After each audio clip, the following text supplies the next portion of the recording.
पृथ्वीराज चौहान 166 से 192 ईस्वी चौहान वंश के महान योद्धा और अजमेर तथा दिल्ली के शासक थे। वे अपनी वीरता, युद्ध कौशल और न्यायप्रिय शासन के लिए प्रसिद्ध थे। उन्होंने अपने समय में कई युद्ध लड़े और अपने राज्य की सीमाओं का विस्तार किया। मोहम्मद गौरी गजनी का शासक था और उसने भारत पर विजय पाने की महत्वाकांक्षा के साथ कई आक्रमण किए। उसके हमलों का मुख्य उद्देश्य भारतीय क्षेत्रों पर कब्जा जमाना और इस्लामी शासन की स्थापना करना था। मोहम्मद गौरी ने पहली बार 1191 ईस्वी में पृथ्वीराज चौहान के राज्य पर आक्रमण किया। यह युद्ध हरियाणा के तराइन, वर्तमान तरावड़ी में हुआ। पृथ्वीराज चौहान ने राजपूतों की एक विशाल सेना के साथ इस युद्ध में गौरी को कड़ी शिकस्त दी। पृथ्वीराज चौहान ने अपने वीर सेना नायकों के साथ युद्ध जीता। मोहम्मद गौरी बुरी तरह घायल हुआ और उसे भागना पड़ा। पृथ्वीराज चौहान की यह जीत भारत के हिंदू शासकों के लिए गौरव का विषय बनी। अपनी हार से सबक लेकर मोहम्मद गौरी ने अगले वर्ष 192 ईस्वी फिर से आक्रमण किया।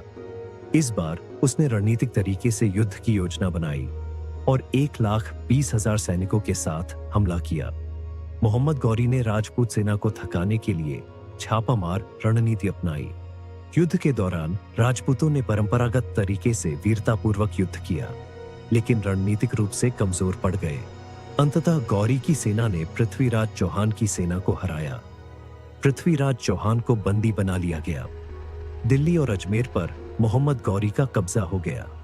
यह युद्ध भारत में मुस्लिम शासन की नींव रखने में महत्वपूर्ण साबित हुआ।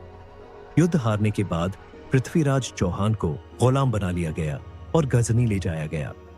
इसके बाद पृथ्वीराज चौहान की कहानी दो तरह से मिलती है। एक, ऐतिहासिक कथाओं के अनुसार मोहम्मद गौरी ने पृथ्वीराज चौहान को अंधा कर दिया और बाद में उनकी हत्या कर दी गई। तो चंद बरदाई की पृथ्वीराज रासों के अनुसार जब गौरी ने अंधे पृथ्वीराज को अपने दरबार में बुलाया तो चंद बरदाई पृथ्वीराज के मित्र और कवि ने एक योजना बनाई। उन्होंने पृथ्वीराज को 4 बांस 24 गज अंगुल अष्ट प्रमाण ता ऊपर सुल्तान है मत चूको चौहान का संकेत दिया।